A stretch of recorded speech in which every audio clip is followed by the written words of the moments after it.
Good afternoon. Again, my name is Katie. I'm our curator here at Museum of Glass, and I am delighted to have you all here and honored to be introducing Preston. A couple of thank yous to acknowledge first. First, I'd like to acknowledge the Chlorifying Foundation, who generously sponsored Preston's residencies this week through our Fuel Their Fire program. I also want to acknowledge Chance Galleries, who is sponsoring our live stream. I've had a really fun week this week. When I started at the museum, oh my gosh, this is going to shock Preston, 12 years ago. One of the first things I got to do was fly to Anchorage and help move Preston's exhibition, Preston Singletary, Echoes, Shadows, and Fire, from the Anchorage Museum of Art to its next destination. And since then, Preston has been in the hot shop almost 10 times. So I've really enjoyed getting to learn about Preston and his work, which has become synonymous with the relationship between Tlingit culture and fine art. His glass sculptures deal with themes of Tlingit mythology while using music to shape his contemporary perspective of Native culture. Preston's a native here in Seattle, and he started blowing glass at the Glass Eye Studio in 1982. In 2018, he partnered with us here at Museum of Glass and curator Dr. Miranda Belardi-Lewis to create the landmark exhibition Preston Singletary Raven in the Box of Daylight. Does anybody in the audience remember seeing the exhibition in 2018? That's amazing. I'm delighted to tell you that it's still on tour, having visited prestigious institutions like the Wichita Art Museum, National Museum of American Indians, Smithsonian Institution, and it's currently at the Oklahoma City Museum of Art with more destinations in the future. So like I mentioned, Preston's been here more than 10 times in the hot shop, and this week is especially meaningful because it's actually his second residency, acknowledging the Grand Prize Coney Award that he won, contributing to our annual auction and gala. So Preston, we're so appreciative of you and all of your support of the museum, but nobody's sitting here on a 68-degree day to talk to me. So without further ado, Preston Singletary.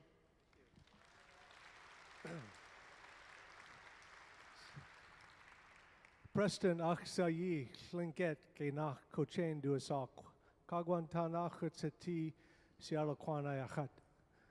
And now that I've exhausted my knowledge of the Tlingit language, I will switch over to English and say I'm really grateful to be here and having gotten this residency and have the ability to work with this great team. Some of which I brought from my studio and then the hot shop team here. It's incredible to have strong friends who can lift glass that I can't. So, so I'm Tlingit, which is from the southeast of Alaska, the Kagwantan, Raven, Moiety, and the Killer Whale clan. There's still a matrilineal connection through my mother, great-grandmother, grandmother, great-grandmother, and so forth. In the Tlingit tribe, you're born into either eagle or raven, so my family comes from the eagles, and so that's why I call it Eagle's Journey with Raven. It's a sort of a reciprocity between the two moieties that recognize each other. And so jumping right in, this is an unidentified ancestor of mine that I dug up this photo on the internet. Not really. Come on. Okay. The joke number one didn't work. So I grew up in Seattle here. My great-grandmother moved from Sitka, Alaska to Seattle. And she was widowed in 1919.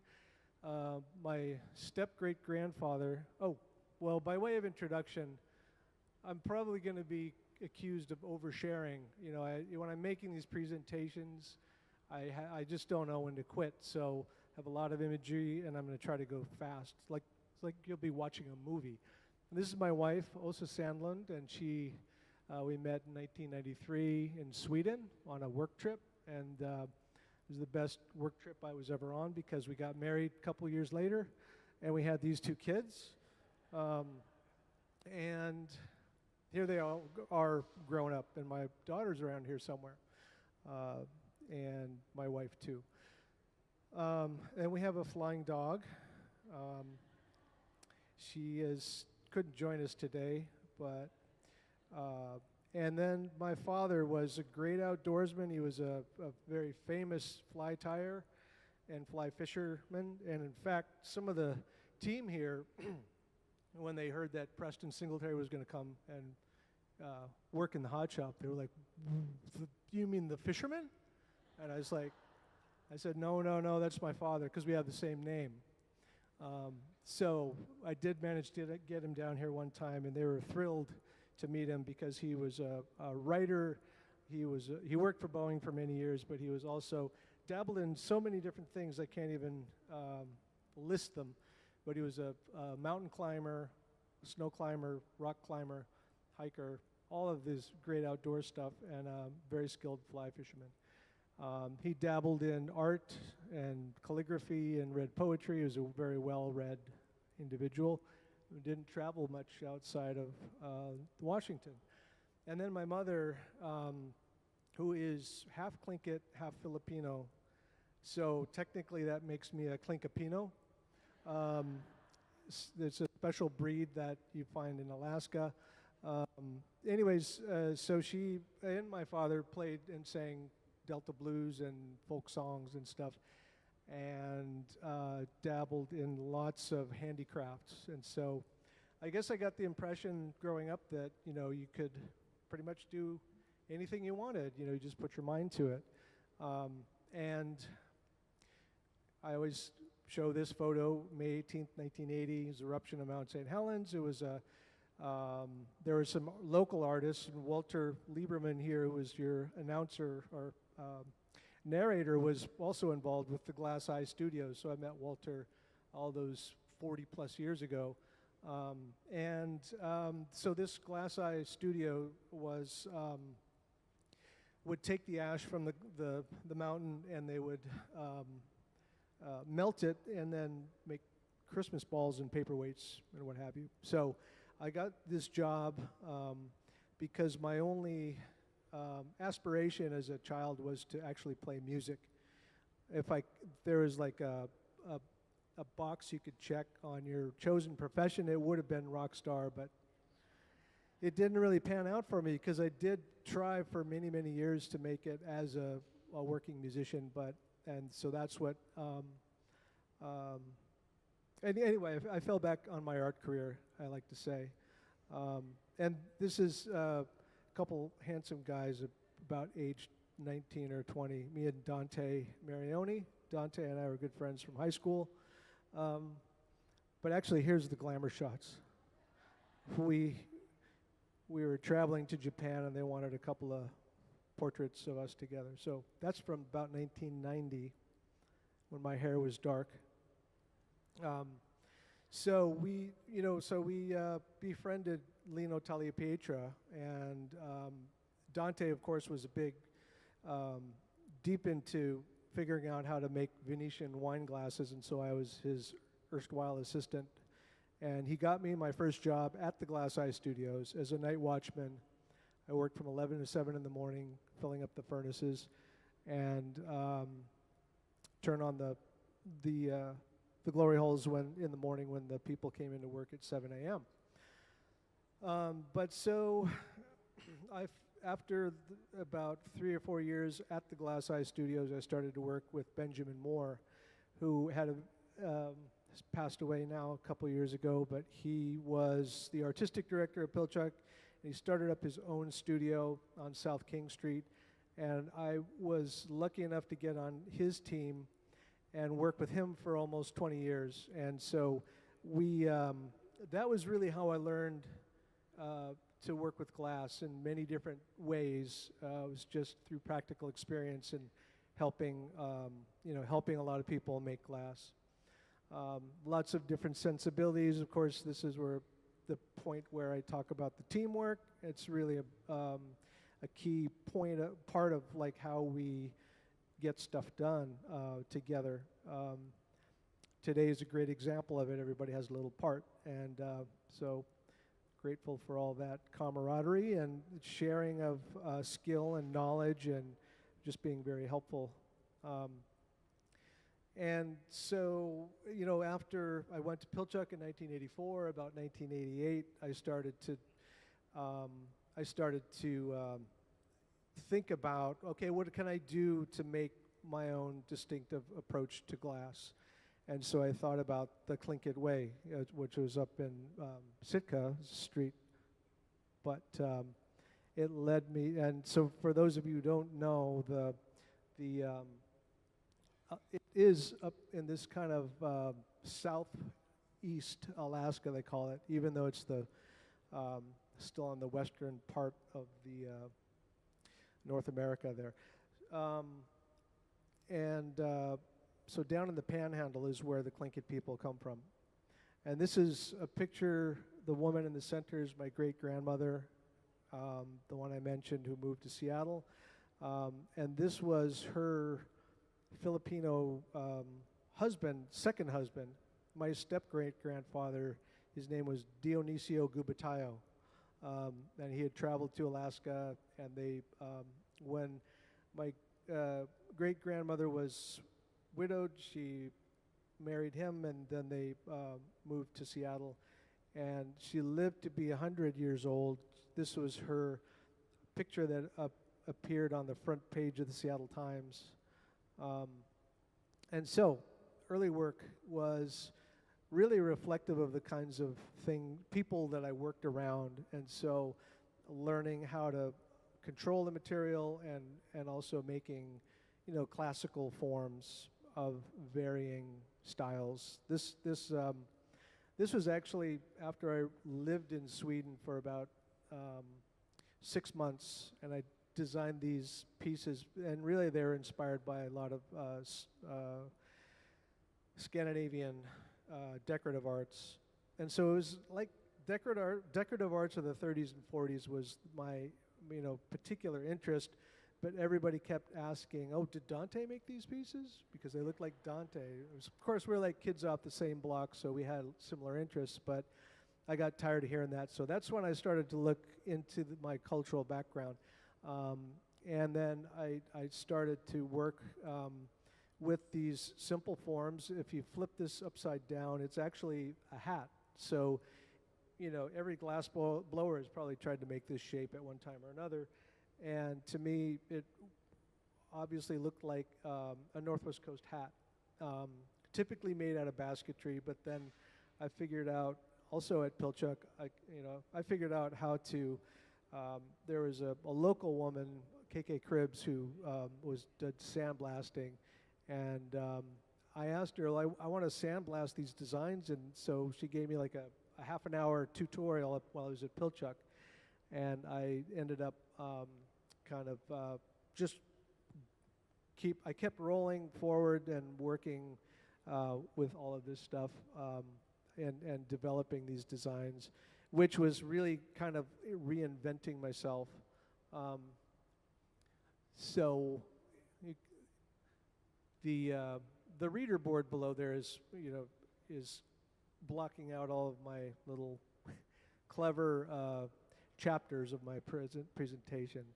I call this one Awakening the Subconscious. So as I started to work on these designs, I started to think about, or with these objects and my new focus, I started to look at things that I could try to mimic in the material of glass. So these are, broad range of examples of things that I've made over the years. Just to kind of show you the exploration of form and how I was able to bring these shapes into existence in the material of glass. So this was a mold that I was able to blow into that form to get the traditional proportions of a Northwest Coast mask, and then I would change the color and the designs and make a whole variety of different kinds of mask forms. And of course, as my skills evolved, then I was able to do more and more complex forms. So this is probably about the most complex thing that I can do with all of these figures, which are all pre-made in various sessions, where I'll concentrating on those shapes, or working collaboratively with one of the assistants that I brought with me, Ross Richmond, and he helps me. I'll design some of these figures, and he'll actually make them for me, and then I can concentrate on other things, and working on all the sandblasting and drawing and stuff. So that's how I'm able to get these kinds of forms through the kindness of good friends. So these rattle forms have all specific purposes. This is a shaman's rattle, and so I think in the original intention, these were used in healing rituals, but for me, of course, they're more of a decorative nature, but they allude to the spirituality of the tribe. And so I can think up all these different sort of compositions and play with these different amulets. So this is another shaman's amulet, which all have very specific meanings. They're the original ones. So these are kind of made up mythologies of my own as I'm exploring all these different forms. So because I did not grow up drawing these designs, it took a lot to really get to the point where I could make it look like Northwest Coast art, because there's a lot of rules and regulations around these forms and the proportions and the designs. All of the elements are very they're malleable, and it's kind of like a calligraphy in a way. So there's tribal styles, and then within the tribal styles there are personal styles. So this is these are more examples of inspirations and how I take them, and sometimes I'll abstract these forms, but I always try to use a traditional design on these kinds of things.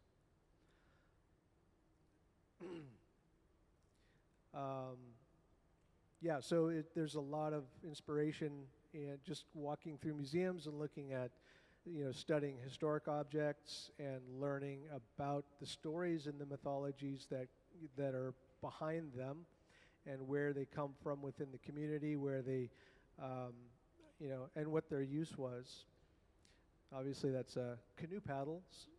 So I started making this full-size canoe paddles in a casting process, not a blowing process. And this is another shaman's amulet, which is a soul catcher. It was used almost like a straw to extract the sickness out of a human, and could blow it in a different direction.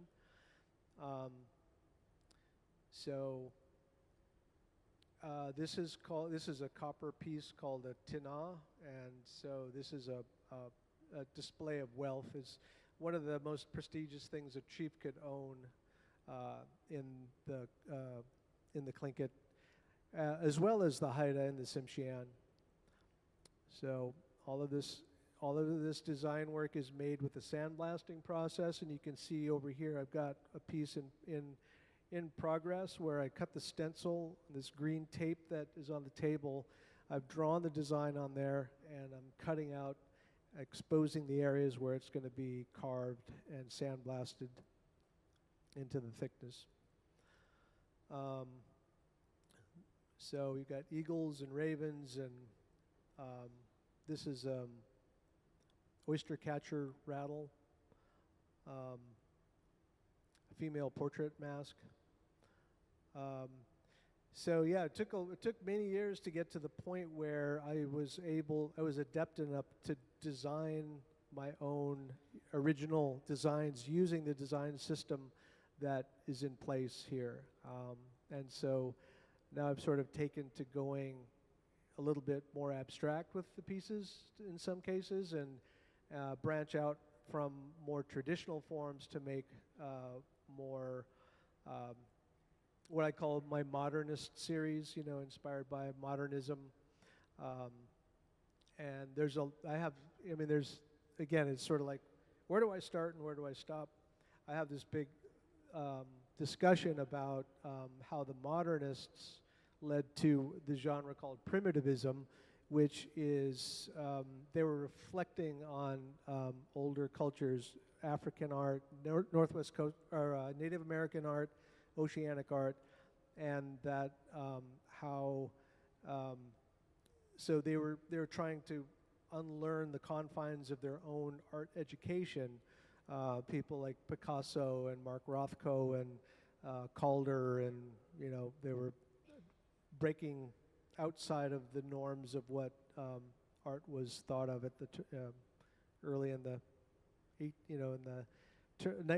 1900s, early 1900s. Again, all the quotes are blacked out here. I have to read this one. So this is kind of, I thought I would take a little side tour to talk about the inspiration and how I came to do, how all this sort of occurred to me, the artist path, where you are going down a road and you decide to go left or right. Well, I could have continued to be a happy glass blower, working with my friends, but I decided to get into the native art. And this was, thank you.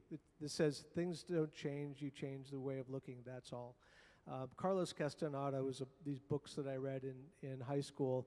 And of course, I wasn't raised with any religious instruction, and so I was left to sort of, seek and find different ways, of spirituality. And this was, even though Carlos Castaneda was debunked in the end because he was not, perhaps not running around with the Mexican shaman, but he was writing these books as his dissertation in an LA library somewhere.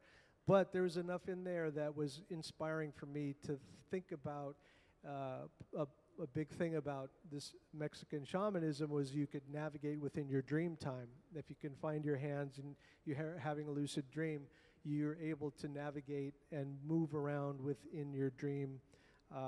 And so that led to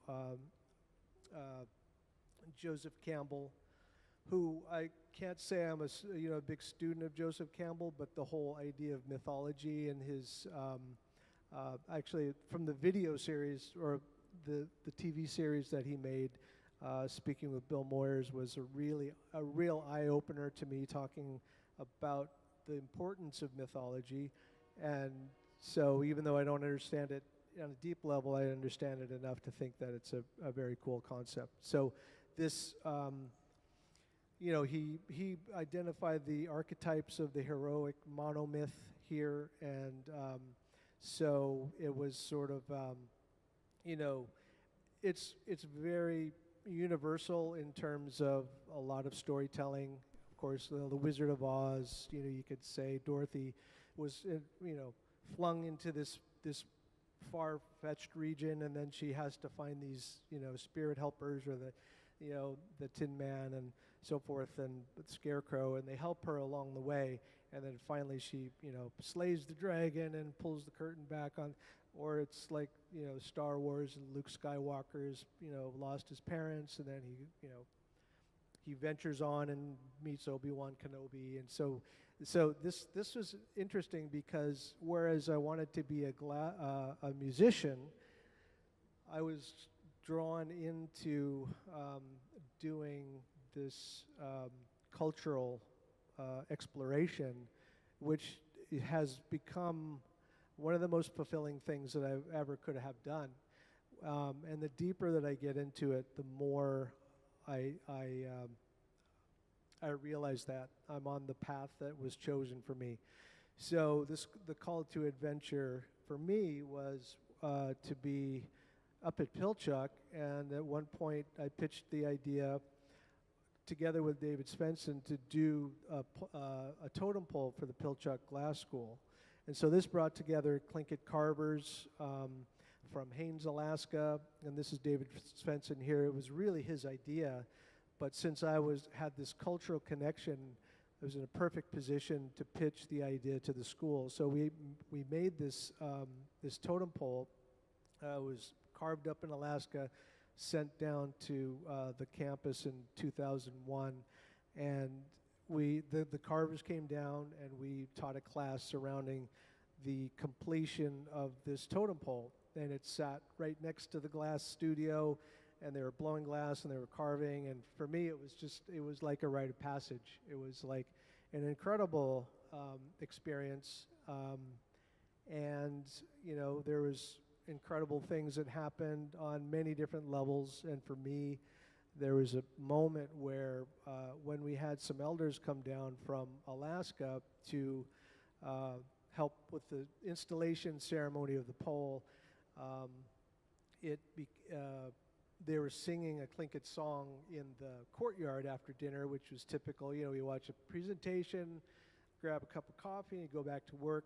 They walked out, and this Tlingit song was kind of, you know, in the air, and it hit me immediately like this sense of deja vu.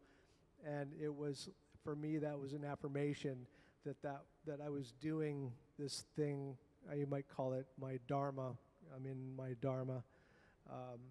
This is, I guess, my calling. So we made this totem pole to represent the founders of the school, because Dale Chihuly was a passionate Northwest Coast native art collector, and the Haubergs, who were the financial contributors and donated the land to which Pilchuck is situated. He was a Northwest Coast native art collector, which he donated his collection to the Seattle Art Museum. And this dagger was the connection that he had to the Tlingit people. He repatriated it to a clan up in Angoon, and he was then adopted and given a Tlingit name. So we had all these, you know, these broad story about this totem pole, which is by tradition what it should be. And so these are the elders that came down. As a school, we came together and carried the totem to its installation spot. And I did not carve the pole. I am not a wood carver, but I did make this hat. And so everybody was, oh, you know, Preston, when's the hat done? I see you made that hat. What about the hat? What about the hat? And after a while, the carver's like, well, the next time you need a hat stand, just give me a call. But it's preserved the totem to a very, you know, beautifully. So it's actually functional.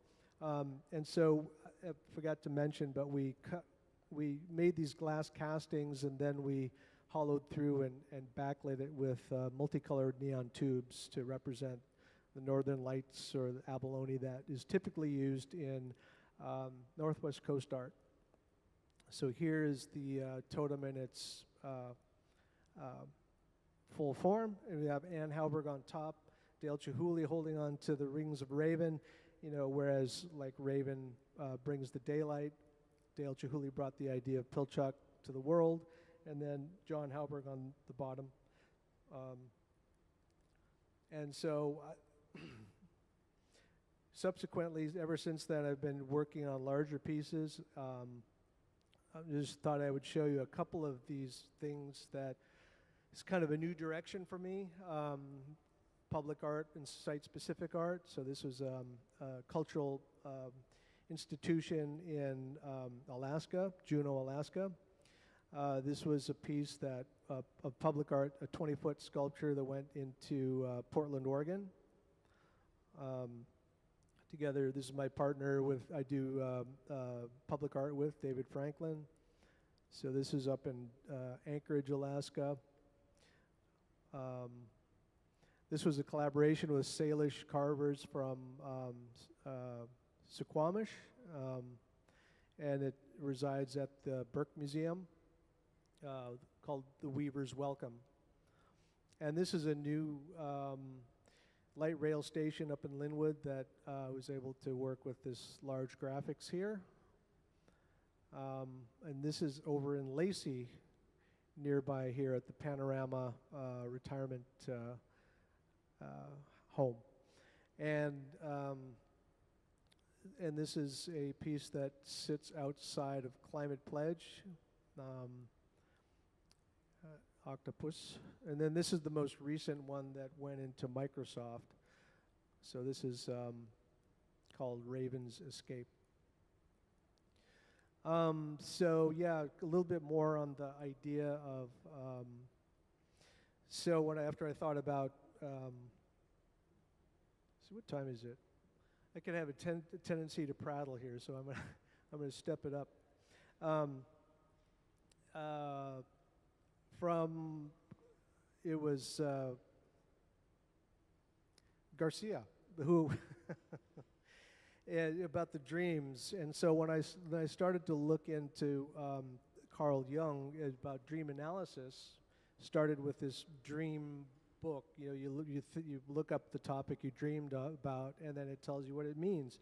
It was kind of a silly book, but Jung had done some extensive work with Native Americans and took the Native American vision quest. He had studied that a little bit and spent time in Taos, New Mexico. So I found that quite fascinating, and I started to think about. Well, one of the books I read was about the process of individuation when you're, leaving the family unit and you go to find your own path. And Aikido, so all of these confluence of things that I have been involved with gave me a perspective on this, and I found it really interesting that Aikido is this martial art, but it's moving with this blending. It's a blending exercise with your partner, and I equated it immediately to glass blowing. So I found that by the way that we move with the glass, it was in my mind it was an Aiki sort of process, because you really do have to be in sync with the glass and how it's moving when how hot it is. You can see that when we're working. So eventually I met Joe David, who I refer to as my helper in my journey, and he became a mentor. He introduced me to the sweat lodge that we built up on the hill at Pilchuck, and for 10 years we conducted sweat ceremonies up there, and there's a lot of stories behind that too, but don't have time for that today. And this is Walter Porter, who I met in 2004 and asked him to contribute to an essay catalog that I had for my first museum show here, and we became friends, and he started to work with me and share with me his insights about the mythology. So he's kind of like the Tlingit Joseph Campbell. That's what I call him. And he shared with me all the metaphors and what have you behind the stories. And so I'm just going to flip through these images of this exhibition real quick. And for those of you who maybe didn't see this, it was kind of animated with video as to create the atmosphere of the Alaskan wilderness. And it kind of starts off, I'll have to abbreviate this story, but it's in the beginning of time, the world was in darkness, and Raven was a white bird. And so he goes to the fisherman of the night, asks, "Where's the daylight?" And the fishermen tell him of this old man who is living at the head of the Nass River. He has the daylight in his possession.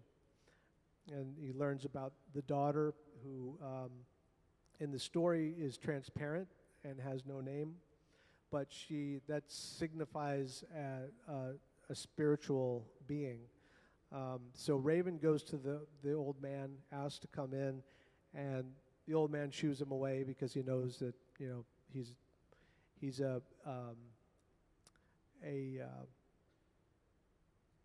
he is a conniving sort of a character, and Raven is a trickster. He can transform his shape, so he transforms himself into a speck of dirt. He floats down this spring, and the daughter who goes out to take water in the morning, of course she's of high status, and so she has attendants with her. So they take a feather and they draw it through the water to check the purity of the water, and they find Raven in this little speck of dirt and they cast out the water. So Raven reformulates his plan. This time he transforms himself into a hemlock needle. So this is the idea. Raven is deconstructing himself in this mobile here. And this time when he floats down the river, she scoops up the water and nobody notices it, so she swallows this hemlock needle. Now Raven's inside of her, and he transforms into a human child. And so this is the birthing area that is typical in Tlingit. In the old days, they would dig a pit out behind the house, the clan house, and they'd put furs in it, and then the child would be born on these furs. And she was having trouble giving birth, and so a medicine woman comes and says, take the furs away and put moss into this pit. And then the child was born easily. So this is Raven sort of transforming into a human in this stage, in this piece. So now Raven is born as in human form, and he's inside the clan house. And so this is how he infiltrates the house, and he's always looking around. And this child is very precocious and mischievous. He's always looking at all of these objects, and he's looking for the daylight. And so finally he finds the first box, which is the box that he's playing with it, and he opens it up, and he finds the stars inside the box. He takes them, throws them up through the smoke hole in the clan house, and so the stars are lost, and they reside in the heavens. So the old man is really angry because he lost these precious objects, and so he scolds him, reprimands him, but after a while he forgets about it. So the next box that the child finds is the box that contains the moon. And so again, he's playing with this box, and when no one's looking, he opens up the box and he takes the moon and he throws it through the smoke hole, and it takes its place in the sky again. And so this time the old man's pretty disappointed with him. He's really, so when he wants the third box, the third and final box with the one that contains the daylight, the old man's like, no way, we're not getting that one. So he fusses and cries and screams and jumps up and down, and he refuses to eat, and he's getting weak, and and the daughter comes to her father and says, is there anything more important than your grandson? And he says, of course you're right. So he puts the box in front of the child and says, don't open the box. Okay. So of course, what does he do? He's tired of being in human form at this point. So he transforms back into a bird, and he takes the sun and he flies through the smoke hole and takes the daylight and breaks daylight on the world. And so the old man realizes he's been duped, and before he flies away, he grabs onto the raven's tail and he holds him over the flame in the central fire pit and instructs the men to throw pitch on the fire, and he turns black, and he eventually wriggles away and flies through the smoke hole, breaks daylight on the world, and the world was in darkness at that point, and the people scattered into different realms. The humans, they scattered into the water, and they became the sea life, and they ran out into the forest and became the forest animals, and some of them jumped up in surprise into the air, and they became birds. And then the people who stood up, there's two versions of the story. The people that stood up strong and proud became the Tlingit people. Or some people say the people who were bewildered and didn't know what to do, and they didn't know anything better to do, they stood there and became the human beings. So so then they have to deal with the world and the way it is. So these represent all the different human people from different realms. And so over time, there's sort of clan symbols that have been adopted for these, to represent different clans. And so there you go. And as it goes. A lot of these, I'm just going to let you read these metaphors of the Raven story. First of all, the myths are thought of as untrue. Raven is, brought the daylight out, out of the darkness or into the daylight. Human consciousness evolves. Of course, the importance of storytelling from Joseph Campbell. Light as a metaphor. You can start to see these things, and Walter taught me to use these tricks and talk about light, and in the context of these stories, that's what it really does mean to us. Of course, the daughter becomes pregnant. She has no husband, so it's a virgin birth or immaculate conception. The switching of the material from the fine furs to the moss symbolizes a humble birth, and on and on. There's a lot of I could do a whole lecture on the whole meaning of this story and get into the details of it. These are just some touching on the surface of some of that. The cleansing of the water, the tossing out of the dirty water, the sweat lodge comparison. We use the sweat lodge to purify our body and spirit. And so now this is a shot of my team that actually helps me execute these pieces. These are,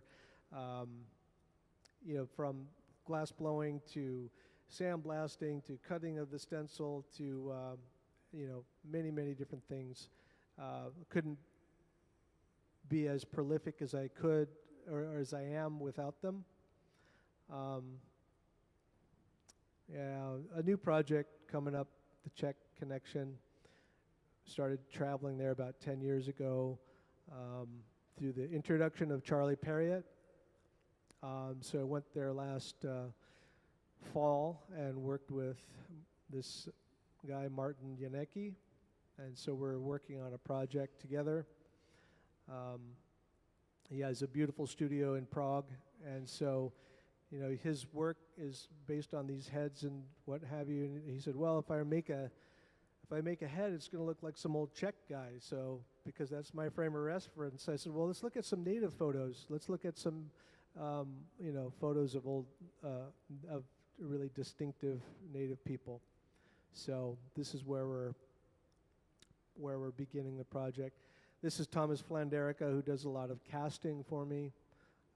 So these some of the biggest castings that I've done, totem forms. And I started working with this one about 10 years ago, continue to work. These are a bit smaller, these totems are a little more manageable. The biggest ones are about 2,500 pounds. These are only about 150. No, actually, this is the biggest one that is 2,500. So future directions, I'm going to wrap this up pretty quick. This is a new exhibition that I have coming up at the Traver Gallery, and so my big question is like, what's Raven up to now? Raven maybe just stopped doing things in our culture, and it's probably because the culture was interrupted, and so that sort of creativity just changed. It was so. I'm trying to reimagine what Raven is up to today. Maybe he's trying to battle climate change, or maybe he's trying to protect the missing and murdered indigenous women. Maybe he's discovered the residential school graves. There's all kinds of things that Raven is up to in my world, and so I'm going to try to illustrate some of those concepts in future exhibitions. This is what I call Raven Protects the Children. So this is sort of Raven, after he discovered the residential school graves, he trying to protect the souls of those deceased ancestors. And this is a little bit of another thing that's coming up. I was asked to design a set for the Sleeping Beauty, the ballet up in Seattle. So this was my concept for the ballet. It was just announced, so I feel okay. I can share it with you. And of course, would be no better way for me to end this than to play some of the music, because as an outro, and I'm not going to talk anymore, but I'm going to play, try to find this song. And we had a hard time finding it last time.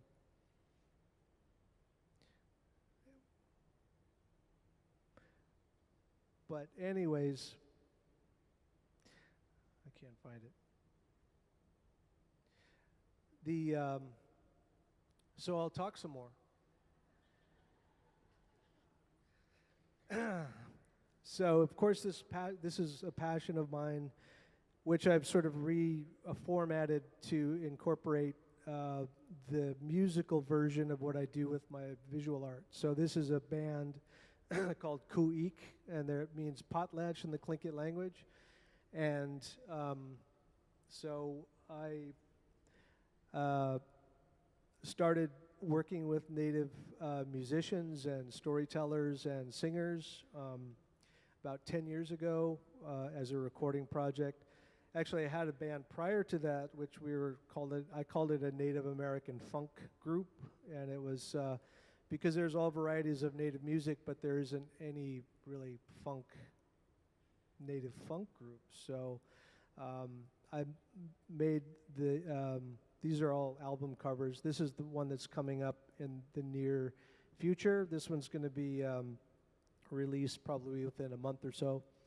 But I met this man named Bernie Worrell, who is the keyboard player for Parliament Funkadelic, and so he played my 50th birthday, which was 10 years ago. Now I'm 60, but anyway, so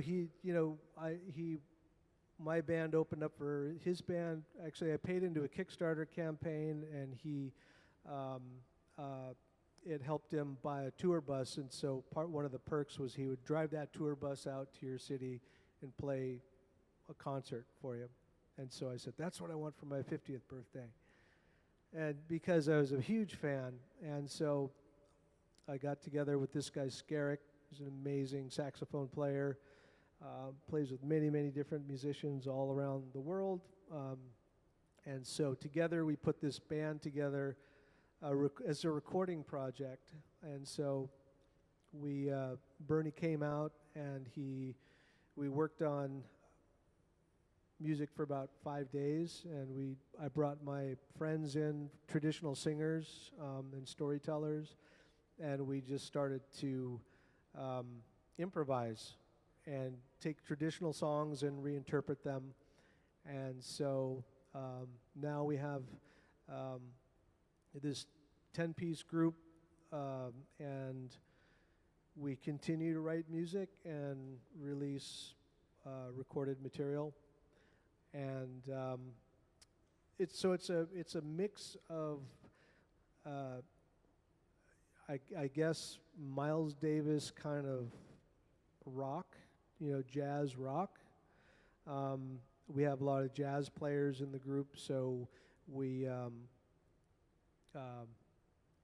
use Haida language and Tlingit language and Yupik language as well. And so on a good day, we have about 10 or 11 people on stage, and we do traditional storytelling as well as sort of beat poetry and what have you. And if I could find it on that iPad, I would play it. But so I never really became a rock star, but I have these photos, and it kind of makes it look that way. So at least I have that but this is part of my, other passion, of course, and I let it take up an inordinate amount of space in my head, but it's really fun when it's happening. And in sort of a tribute in memorial to Clarissa Rizal, who helped us found the group. She passed away in 2016, as well as Bernie passed away in 2016. So it was a very rough patch, but we found new members to be part of the group, and we continue on. And that is it.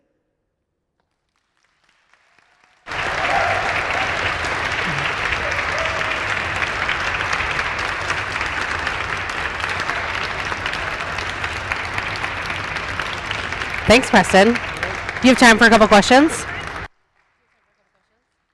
We've had a few questions coming, more than a few. We've had a lot of questions, but I can consolidate them into three quick categories. The first, a lot of people have been wondering about how much you've made this week, what you're making after lunch, and where and when they can. So, what are you making after lunch, and where and when can folks see this new work when you're finished? Well, I'm going to make another large basket. I put this team special together so that we could make these pieces, and you can see everybody has a small part in it, and it's really so that's why I'm going to continue making another. I don't have this large facility in my own studio, so that's why I'm doing that here today. Typically, we do work in a series of things just to sort of get in the rhythm of it, and when will they be finished? Well, it could be maybe up to a year or 2 years. I have pieces sitting on my shelf that are probably 10 years old. Each piece that you see probably has about, I don't know, these larger basket forms, they'll probably have like 30 to 40 hours into each piece. So there's a lot of design work, and then a lot of putting these stripes on to get the texture of the sort of weaving texture, and then all the sandblasting and all that stuff. So it takes quite a long time. I'll probably be working on a couple of these over the next few months, and then however many I have, it could be a couple of years before they're all done. So a lot of other people are wondering, at this point in your career, are there any challenges in glass left that you'd like to undertake? Any more challenges? Yeah, I don't know. I think there's always a challenge. I mean, the challenge is to try to. I mean, there's not enough hours in every day for me to, run my band and do glass work. So yeah, there's always something on the horizon. I'm always trying to imagine what more I can do. I mean, I didn't even mention there was a lot of collaboration that I do. So I have a few friends that I'm collaborating with over the next few months. And so there's, but I couldn't really name what what the big challenge would be. Doing those big totems is a big challenge. I thought I was maybe going to get into the business of making 8-foot, 2,000-pound sculptures, but they're really hard to place because they're a big commitment, and so that's probably the biggest challenge I've created for myself is making those big things. But at least I did it, and it is available for sale if everybody wants to talk to it. And the last question, a few folks are wondering if you had any advice to give emerging Indigenous artists who are trying to find their own voice. Well, I kind of touched on it a little bit about my own inspiration. That's why I kind of incorporated that kind of a discussion, because I don't think a lot of people, I don't know, maybe it's interesting, maybe not. But the thing is that I believe that as a young artist, if they're Indigenous or if they're not, even, that's perseverance. I mean, it takes a lot of work to learn how to do something excellently. And there's always room for improvement. You know, we're always growing, and so there's a time when I did a lot of things, just, you know, worked with different artists just to help them out. Like here, there's a lot of people that want to just be around it. They come and they volunteer. You know, each day I meet a new person who, you know, just wants to have the experience. And so if you have that kind of, you know, if you don't have that kind of thought in your head, then that's maybe something you should think about in terms of just finding those experiences. And again, maybe they're not paying opportunities, but it's something that you can learn and grow from. Let's give Preston one more round of applause. Thank you so much for being here today.